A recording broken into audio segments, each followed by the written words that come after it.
Hi, welcome to Trinity Podcast. I'm your host, Prawn Wizard. With me, I've got the creator of the format, Treetop. Hi, it's me, Mika, Treetop Duelist. I made this format. I've also got Punk Rock Lee. Yeah, that's me. I've recently become an admin. I've played second multiple times, and I spend way too much time arguing with people here. And two-time champion, Bodity.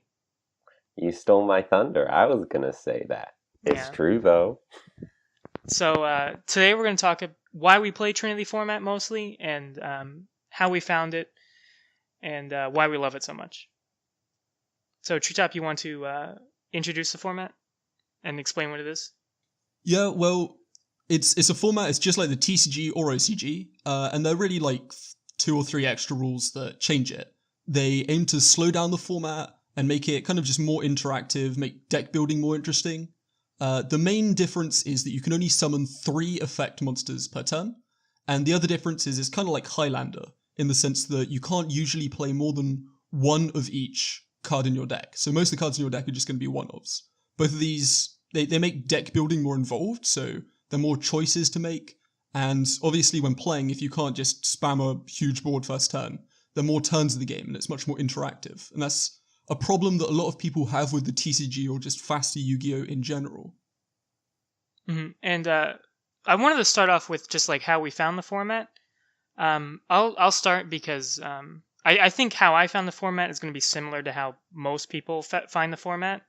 I just watched a Mono Bluetron video where he was doing I think he was doing like Heroes, and he was trying to turbo out Darklaw in Trinity. And I was like, oh yeah, let me try this. Like, it looks fun. And it ended up solving most of my problems I have with the TCG, which is everything is a combo deck that just goes off turn 1, and then it's like the entire game feels decided on turn 2, because it's like, oh, either I break his board and he loses, or I can't break his board and I lose. And Trinity doesn't have those problems at all. Because of the summon limit means you can't just combo off forever and make like a 3 negate board turn 1. And it also means, because the Highlander, like, a lot of combos don't work or are a lot harder to do because you don't have consistency. I mean, there are plenty of ways to like make your deck consistent, but like for the most part, it's a lot harder to do like dumb 3 negate combos. Yeah, you're less focused on consistency and getting a combo, and you're more focused on consistency and like interacting with your opponent or like dealing with the board. Yeah, or like getting a threat out rather than a specific threat, just like a threat. Yeah. Of some it's interesting that you started with Mono Bluetron. I thought most people went into Reddit, but thinking about it, Bodzy, you also went with Mono Bluetron. Yes. I saw a Reddit post and was like, seems interesting, but like glanced over it and didn't pay much attention. But I'm also a loyal Mono Bluetron subscriber, and I saw that video, and I also, for a variety of reasons, wasn't as interested in the TCG. But what drew me to the format was the Banlist is community voted, and there were certain oversights that I felt meant that I could create a truly unbeatable deck. And so I was like, this is a great idea to join this format and tear it up, because they don't have grass banned and they don't have Fairy Tale Snow limited. So I showed up and played grass and Fairy Tale Snow in a deck and went undefeated in my first tournament. You're one of the guys that kind of came into the format and straight away just had an effect on the ban list. I know SRN and Burrito had a similar effect, where like half the cards on the list were just there simply because of that. That's one of the things I really like about the smaller community and how untested a lot of things are, is that like you can personally have an effect on the ban list, and you can also like make a name for yourself kind of in like what deck you play and what cards you use. Oh, totally. Like the first time Mono Bluetron won a tournament, people are just yelling about Pacifist. The first time I won a tournament, it got Elemental Hero Neos banned. Well, not Neos, Honesty Neos. Well, semied, but yeah. The semied, not bad. Wasn't that a month later? It was a month later, but it is a result of a deck winning. True. Punk Rock Lee has not yet won. What's your introduction to the format? Well, this might sound like almost one of those like fables or fairy tales where there's like repetition, but it changes slightly every time. Because first I saw it on Reddit, and well, I looked through it, and I thought this guy is stupid. Like, this is not how economics works. Because you had some ridiculous statement about how this would change to how much Yu-Gi-Oh costs, which seems silly. And so I argued about that on Reddit and thought that this looks stupid. I'm not gonna try this. Then I saw it again on Reddit some other time, and this time I got a bit further. I got to the Banlist, and I saw that you got to play Graceful Charity, Pot of Greed, and all the jars at the time. And I'm like, this is stupid. And I built a deck, and I said, yeah, this is a stupidly powerful empty jar mill deck. I don't want to play this. And I didn't play it. Then I saw it again on Reddit. This time, I argued with you personally in the comments about math, because I said there's no reason to play 60 cards in this format, which I still believe with very few exceptions. And you were like, no, you can add consistency, and then we argued about math in the comments. Then I saw it a fourth time on Mono Bluetron.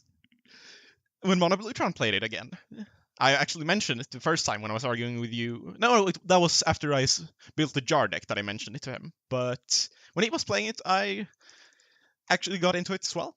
And it's been fun. The whole aspect of like building to break stuff is really fun. Like, if people don't believe you something is powerful, you can just like build it and make it go. And it's a lot of fun to just like be able to prove people if there's a general consensus like, oh, this is how you play Trinity, this is the best deck, you can come in and look at what people are playing and build a better deck. Is Mono Bluetron the secret champion of this format? Yeah. Yeah, I'm pretty sure that's sort of what, like, all of our plans for trying to reach out to more people. I mean, YugiTubing, getting someone to watch videos about it. He's just so charming, too. Oh, he is. Handsome. One thing I really like about the format, this is sort of going off what I was saying earlier, how like, because everything is so untested, you can kind of like come out of nowhere, and if you see something no one else has seen, like recently Gem Knights, like Gem Knights have consistently blown me away every time I played against them. Like they're so much better than everyone thought they were. Like they went totally overlooked for like 6 months. I played one game against Gem Knights, and I thought like, oh, it's just like this fun casual deck. He's probably not going to do anything. And then every single game, he like just deals massive damage. He plays all the Gem Knight cards that I don't know even exist. He just blows me away with this like crazy Gem Knight deck that I've never even heard of. And I've been playing this format for like 4 years. Yeah, there's so much unexplored territory for like what you can do. Like just today, I built a Dark World deck, and it was surprisingly good, like for what we thought Dark Worlds could do, because no one had really tried Dark Worlds before. Yeah, the original design, like the goal of Trinity, I guess, is to kind of have mass diversity. And obviously it's impossible to like have every deck be tier 1. That's completely unreasonable. But Trinity it's almost there. Like, you can pick up a deck and have it work against most of the competition. You're probably not going to win a tournament with, like, I don't know, Dark Worlds or something. But you might win it with Gem Knight, and if people aren't prepared, you can definitely find success with crazy things that people have never heard of. Mm-hmm. There's definitely a lot of decks. And it's not only, like, picking up new archetypes, it's also, like, finding singular or groups of cards that you can slot into decks that can help improve, because because of the Highlander nature of the format, you have to look deeper into the card pool to find more cards. Yeah, because one thing I do when I'm building a deck is like I'll look up like what the TCG version of that archetype is, and then you tend to have to like just dig through Yugioh Pro a lot, because there's a ton of cards that like will just never make the cut in TCG, but are actually like pretty playable and good in Trinity. I think that's a plus of having a Highlander format. because you can't play a playset of all the best cards. You play as many of them as you can, and then all the like tier 2 cards that don't quite make it in the TCG, you get to like throw into things. Mm-hmm. So there's a lot of cards which don't quite see play in the TCG, but are definitely good enough in Trinity. Yeah, even the differences in strategy. I mean, this is a big one for me as the person who's like super into rank 4 decks. The like differences in strategy due to the Highlander nature means that you can create brews that literally weren't even possible in the TCG because it sorry, excuse me. You can create brews that weren't even possible in the TCG, like the sort of rank 4 deck that I've always been a fan of. Because yes, rank 4 sort of exists in the TCG, but it's generally archetype powered, such that you play an archetype that makes rank 4s, and then you play their good on theme rank 4. And even that's like long outdated in the actual TCG. But because of the Highlander rules, you're often short archetype cards to try and create something like coherent.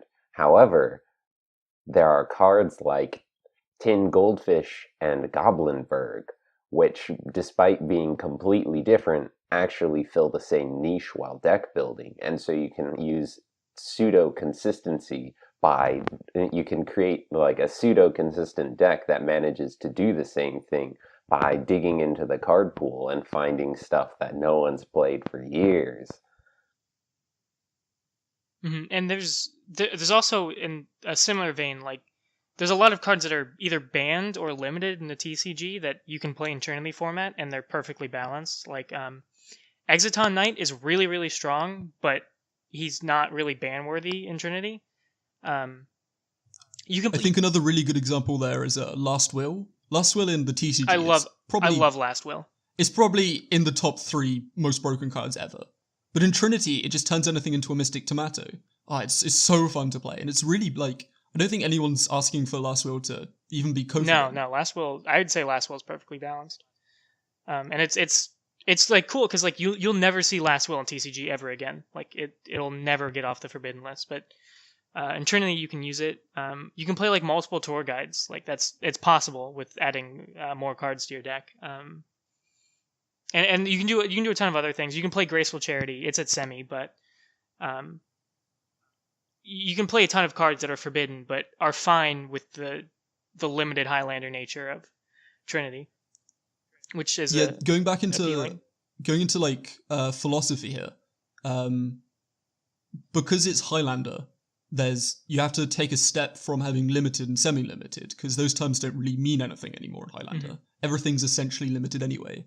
And that's kind of how I came up with co and semi cards. So for every extra 5 cards in your deck, you're allowed 1 semi-forbidden or 2 co-forbidden cards. And this means that things like Monster Born, Graceful Charity, Pot of Greed, if they're unlimited, they're just staples and everything. But because they're co or semi-forbidden, it means there's an extra cost to playing them. So we can sort of become game designers with the ban list in a sense. Pot of Greed is an absolutely terrible card, like design-wise in TCG, but it's passable in Trinity, where you actually have to give up something to put Pot of Greed in your deck. Where Desires is banish 10 cards from your deck to draw 2 cards. Pot of Greed is include 4 cards that you might not have wanted to draw 2 cards. And so they actually become sort of equivalent.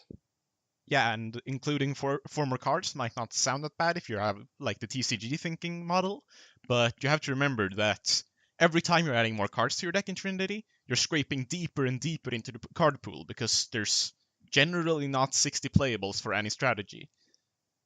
And yeah, if you look at decks like a Pendulum, lots of people think that you can just cram all the Pendulum searches and make a 60-card Pendulum deck. But you really start to run out of resources at like 40, 45 cards. You really have to consider the quality of every card in your deck in comparison to the power level of just 1 or 2 cards in your deck.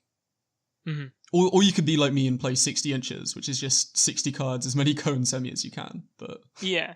Basically, you get to give up consistency and overall power level of your cards for a few like really, really strong cards. Or on the flip side, you can give up power entirely and just play 30 cards. And then you've got this ultra consistent deck, but there's nothing that really pushes it over the edge. So you have to find the right balance. Which is often the case for like ritual archetypes. Like Necroz has to run 30 cards because, for one, there's not enough playables to get up to 35 or 40. You can probably go up to 35, but 40 is pushing it too much. And also, you just want your rituals to be as consistent as possible, so you have to run it at 30. Yeah, you want Necros to have Necros level of consistency. Yeah, for decks like Necros that are specifically combo in the way that is unique to Trinity, not combo what we think of when we think of the TCG, where you need a monster, a ritual spell, and a fodder to make your plays, while you theoretically could start adding extra copies of Brionic, because that is a ritual spell by searching Klaus, searching a spell, and a monster just by searching any monster, and fodder by searching Shuret, you have to start including stuff that is not ritual spells, fodder, or your Necros monsters just to play that extra Brionic. So it's a really, really interesting choice there when deck building. Yeah, or worse copies. Yeah, deck building has so many dimensions because of that. Because there's like, well, do I want to include an extra copy of Tour Guide in my deck? Or do I want, an extra copy of Dante? Like, there's so many different choices you can make there, along with like what semi or co-forbidden cards do I want? Like, do I want any? Like, there's so many decisions in deck building, and there's so many different ways that like the same archetype can be built differently, and played somewhat differently as well because of that. Well, I can't find a nice segue, but we should probably move on to the next topic, which is philosophy of the Banlist. So there are a lot of philosophies of the Banlist. The main ones we're going to cover are unkillable boss monsters, burns or alternate win conditions, and floodgates. Bodity, do you want to start on floodgates? Sure. We can talk a little bit about that. There's a lot of contentious stuff around the ban list, especially as it's community driven, so everyone gets their say one way or another. But floodgates in particular are something that we as admins, myself, Punk, and Treetop, and Meep, who's not here right now, he's busy doing actual admin things like responding to people's concerns while we just chat it up. Floodgates, they're one of the things that we sort of decreed as they detract from the game in ways that they don't make up for by their inclusion in like making play more fun, pretty much. Like floodgates. But Bodity, what is a floodgate? I don't think under any circumstance flipping anti-spell turn 1 against a pendulum deck is really going to be fun. I don't think under any situation like resolving a floodgate really benefits the game. If anything, it's kind of an alternate win condition in itself. Trinity's meant to be more of a, like, I pose a threat to you, can you deal with it? How many monsters have you got? Can I pay life points? It's more of a go control, back and forth sort of gameplay thing. Flipping floodgates just takes that away completely, and it ends games which, for most people, is at the very least frustrating, and at the most just completely unfun. So most of the oppressive floodgates are just completely banned in Trinity. I think Punk does have a good point, though. We should talk a little bit about what we think makes a floodgate, because we have this whole thing about protected game mechanics, where we think certain mechanics are integral enough to the way that the game plays that locking people out of them is no bueno. Like, we shouldn't do that. And that determines what we decide is worth banning and what is a floodgate. Yeah, which floodgates are ban worthy and which floodgates are not. Like poisonous winds isn't ban worthy, but skill drain is. Yeah, so I'll field this one again, I guess. Poisonous winds specifically is like you can't special summon wind monsters. And while we think special summoning itself is inherently a part of the game enough that allowing people to lock other players out of special summoning with floodgates such as Royal Oppression and Vanity's Emptiness is not okay and reduces the fun that people have when playing the game, because games are often decided by oh, I drew Royal Oppression, flipped it up, and you didn't have Spell and Trap out, and everything else that you did was special summoning. That means that, like, special summoning itself is not okay, and enough decks rely on special summoning that we have to say, like, okay, all decks need to be allowed to do this.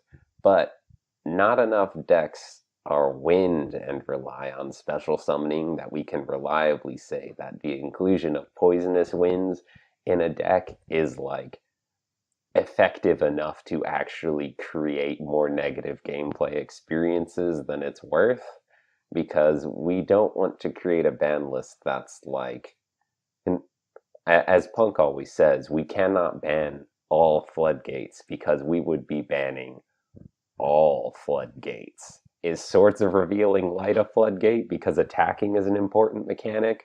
Well, I mean, that's an interesting question, but probably not. It's not permanent, but these are the sort of questions that we have to think about when considering whether or not a floodgate is worth hitting.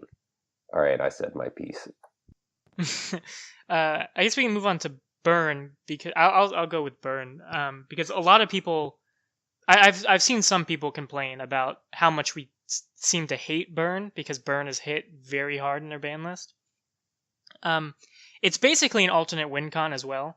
The common theme is these are all ways to win that aren't, like, playing the board and attacking, basically. Interactive is like the term used. Yeah, they're not interactive, and that's really the core of burn, is non-interactivity and just flipping your burn cards up and hoping it's enough. Basically, I don't find burn to be very skill intensive either. It's pretty flowchart at best. Yeah, that's the big thing about And burn it's- is that while there's definitely skill to be had in most burn decks, it's very much so on the margin. So say a great burn player might have a 52% win rate. A bad burn player is still going to have a 45% win rate in that case. Like, it's very marginal stuff. It's not that it's not skillful, it's that you don't, like, interact at all. I flip my burn cards, I flip Waboku, Mirror Force, Threatening Roar, whatever, rinse and repeat.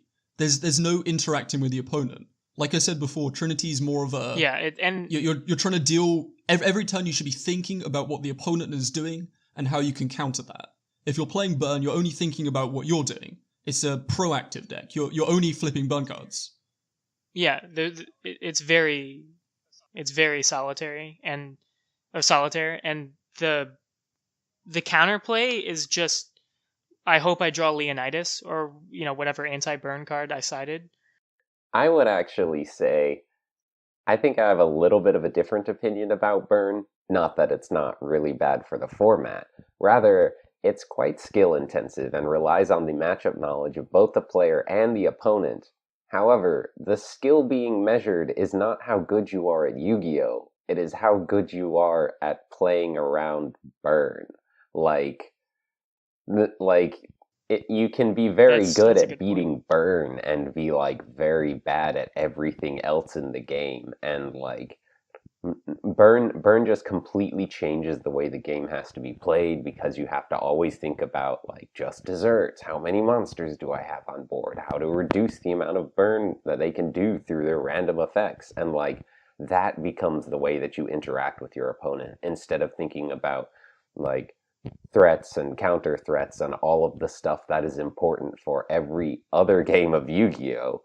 And that just, like, if you really like burn, you can go play it in the TCG, but we don't think that makes for a good experience to randomly skill check people, like, do you know how to play against burn well enough to beat this guy? That's no fun. Yeah, when you go into a game of Trinity, you should reasonably have some expectation of how it's going to go. Yeah, I agree. Like, he's going to summon a monster, I'm going to beat that monster, I'm going to beat him in card advantage or damage or whatever. Yeah. You want to, Treetop, you want to take unkillable boss monsters? Because I'm sure a lot of people are wondering why Legendary Fisherman 3 is on the ban list. Well, there are a lot of different ways of describing an unkillable boss. The perfect bona fide, is it bona fide example? Bonafide. Bonafide. You know what I mean. The perfect example is Apocryphort Towers. 3,000 attack, reduces opponent's monsters by 500, so it's effectively 3500 attack, unaffected by everything. If you're playing Klee, and you've got towers in your deck, you're probably just going to summon towers. You're going to try and summon towers. And then you're just checking, has my opponent got an out, which is typically just a kaiju? If they don't have an out, I win. If they do, I probably lose because I put too many resources into this card. It takes away from this back and forth gameplay that we're talking about, and it turns it into just, have they got an out, have they not got an out? It's very similar to Floodgates in that sense. There are loads of similar ones, Raid Raptor, Ultimate Falcon, the Legendary Fisherman, as people mentioned, and although maybe these decks aren't the best, I'm sure Legendary Fisherman wouldn't be tearing up the metagame. They're just not interactive enough. They're too solitaire, and they just force people to check how many kaijus they've got in their side deck. It's not really what you sit down and expect to play against. Yeah, I think a reasonable metric for boss monsters is if the best and only efficient out to it is a kaiju, it's probably a problem. Oh, definitely. Yeah. Kaijus are even minus. I feel like one of the big issues with boss monsters that, like, truly unkillable boss monsters is because if they are unkillable, they undermine one of the skills of playing Yu-Gi-Oh! That is, gaining card advantage on your opponent through careful play. Because you can be at like minus bajillion, but if your opponent just doesn't have the out for the towers in their deck, they will lose over the next however many turns it takes for you to slowly beat them in. And I think it's very important to be able to rely on stuff like, is going plus good? Yes. It kind of just turns It the should game. be. It turns the game into just a probability check. Like, what's the chance of me drawing a kaiju? Can I get a kaiju? It doesn't turn it. There's no skillful way to out it other than just hoping that your top deck is good. And one thing, there's some borderline. There's some like killable but still very strong boss monsters that are still in Trinity, and some people bring them up from time to time. Like Beals. Like Beals, I think is Beals and probably Omega are like the two most unkillable but still like legal boss monsters in Trinity. The much more limited protection boss monsters are okay, because for one, like actually summoning them is, like you can't just summon Beals against 4 back row. Like it's gonna get solemned or something's gonna happen. Or to it. at the very least, you can Castell it. Yeah.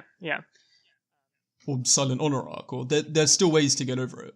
Yeah, but like knowing that your opponent has already used his outs to Beals, and that like now if I summon Beals, it's unkillable, quote unquote. Like that is a much better skill check than just summoning towers and knowing that there's no out in the entire game to it. I'd say Utopia Lightning, but that's hard to summon in Trinity. Do we want to go alternate win con is pretty simple. I mean, like Exodia and cards like Last Turn and final, not it's Final Countdown. Is that what it's called? Yeah, Final Countdown's bans. Self-destruct button. Yeah. That's more of a draw card than an alternate. Yeah, self-destruct button is clearly just a case of really, really bad card design. Like forcing draws should never be the goal of a card, I think. It was also like actually an alt win because the rule is if you're allowed to activate it while you control like Fossil Dino or Jowgin or something that prevents your opponent from special summoning. And your opponent just doesn't summon a monster, and then they lose the last turn and just lose the game. So yeah, it is an alt win. We're talking about self-destruct button, but yeah, Last Turn is really degenerate as well. Well, that one's another one. These all fall back into the category of just not interacting. Like if your goal is to get Exodia, you probably don't care about card advantage. Yeah, if you got the 5 pieces, you win. So you don't give a shit. Mm-hmm. You're just drawing cards, hoping your opponent doesn't kill you, flipping Wabuku. Like, it's not good. There are some alternate win cons that are still allowed, mostly because they're so impractical that if you just want to have fun playing some jank Venomanaga deck, go ahead. Venomanaga is both an alt win con and an unkillable boss that's legal because it's so impractical. I mean, Zodiac Trident is banned, but I believe Borbo is the one with the alt win. If you get Wait, does it's Borbo like have an 10 all-win? materials and you attack or something, you just I think it's win. 12. 12 materials. It's not 12? actually The an all-win, ghost though. You trick. just shuffle everything they have back into the deck, I think. It's effectively I an mean, the all-win. ghost tricks Uh, actually have one. The ghost tricks actually have the 10 material all win on, like, Angel, I think. Angel of Mischief, yeah. That's also incredibly impractical. Yeah, We Yeah. didn't discuss Mill here, but that's kind of just the same thing as Burn. yeah. Mill is similarly an alternate win con of just it's a skill to play against Mill, and it has nothing to do with how good you are at Yu-Gi-Oh. Basically. Mill is very, very much so, like, not good to actually, like, bring to a tournament or anything, but we make sure that it's extra bad because we don't want people to ever feel like they're pressured to play more than 30 cards because they don't want to lose against Mill. Yeah, if we want to talk about Grass real quick, because of the 30 card minimum, Grass was really, really good. It already is a really, really good card, just in a 40 card format, but in 30 and in the lower power level of Trinity, Grass was so over the top. Yep. Well, I mean, Grass got banned in the TCG, Mhm. like one copy, where there's no real incentive other than that one copy to play 60 cards. In a format where there is incentive to play 60 cards, even if it's not like the best deck, playing 3 Grass is just insane. Yeah. Yeah. Though, Yeah, I'm pretty sure that the bottom of this February list is the strongest Trinity deck to have existed while outplayed. Perhaps Alter. In recent history, I'd say. I think if you resolve Grass, it beats literally anything. yeah, I beat Punk that month. He would know. I would. It was we had like a 45-minute game 1 where I went like +8 or something over a couple of turns using 2 Dracos, and it didn't matter because he just kept summoning Snow over and over That again. game, I didn't draw Grass, though. It was the next one where I just drew Grass, milled 20, free win. Yeah, it was your turn to go +8. I don't think anyone wants that card to come back. But this brings us on to the last topic. It's a nice segue. Bodity, you came into the format and you realized Grass and Snow were legal, and you started playing, and no one else had really tried the deck, maybe Meep. But our last topic is the fact that Trinity isn't really a solved format. It's Highlander, there's so many different deck combinations viable. What are your thoughts on just playing weird stuff that no one else has tried? Well, Well, go ahead. well, for example, in the local recently, we had a lot of people try a lot of different decks, like dragons because of Red as Metal Darkness moving to Co-Forbidden. A lot of people played just like Dragon OTK, which hadn't really, like, we've seen like Dragon Rollers before, but we hadn't seen like this style of like Buddy Force based dragon decks. Disaster Dragon looking Yeah, things. Disaster or Hopeless Dragon decks that sort of came out of nowhere. Like people weren't really expecting them until they showed up. But just talk about Buddy Force for a second and say how, like, that's the best secret rare for Trinity format. Yeah, Buddy Force is incredibly good because spell trap removal is pretty rampant in the format because of how good control is, and having a Call of the Haunted, more or less, that floats if they destroy it is really, really good. It's unbound for anyone. Oh who- yeah, you get a look at Ojamas. And it's unbound because it's a card that uses itself, which means you can run 3 copies for free. But it's like the worst secret rare to pull in the TCG of like recent history. It's worth like, I think, $5 each at most. But it's so good in Trinity. I'm pretty sure it wouldn't even be worth that if people didn't do the like thing where they take off the foil and put it onto other cards. I think it would be worth less than $5 if it wasn't for that. Oh yeah, as far as diversity goes, I mean, I've seen there was that one guy who just played Luna Lights every tournament for a while. Like there's so many different decks, and he didn't do terribly. I think he got like 2 wins per tournament usually out of 5, which isn't like he didn't go 0-5, you know. Yeah, we literally cannot, every month we have a tournament, and we literally cannot make a pie chart of every deck being played, because every single person is playing a different deck. And we have like... Yeah, it would just be 30 different slices. Like, yeah, completely. Like, maybe there are um, 2 people playing Dragon Ruler or something, but... Yeah, usually like the best couple decks, there's one or two, there's like 2 or 3 people maybe playing them, but for the most part, everyone's playing just like their own like pet deck, which goes back to what I was saying about how like you can kind of be known for a deck. Like Mono Blutron is known for playing pacifist. Like he's the pacifist guy, and I think that's really cool. I like having like identities within the community that are attached to like certain things in the game. I would like to replace the word known with the word infamous there. Yeah, infamous. Yeah. Punk quickly being Swedish has better English than Prawn. Nice. We're a group of nice people. Well, like going into that, Punk is the true Draco player, Boddity's the Snow player. I've turned into the hero player. I don't really like heroes that much though. Punk claims he discovered the small Trickstar engine before me, but I'm still going to claim ownership over it. I still say that I'm the Trickstar rank 4 player, despite moving away from that deck recently. This is another thing that doesn't really turn up in the TCG is like these weird Trinity decks. So we had fieldspell.deck, which was, what was it, Spiral, Trickstar. Yeah, Spiral, Trickstar, you played Invoked. Chicken Game. Invoked. Yeah, Invoked. Like, it wasn't very good though. Like half the tournament was playing it and no one topped because it wasn't that good.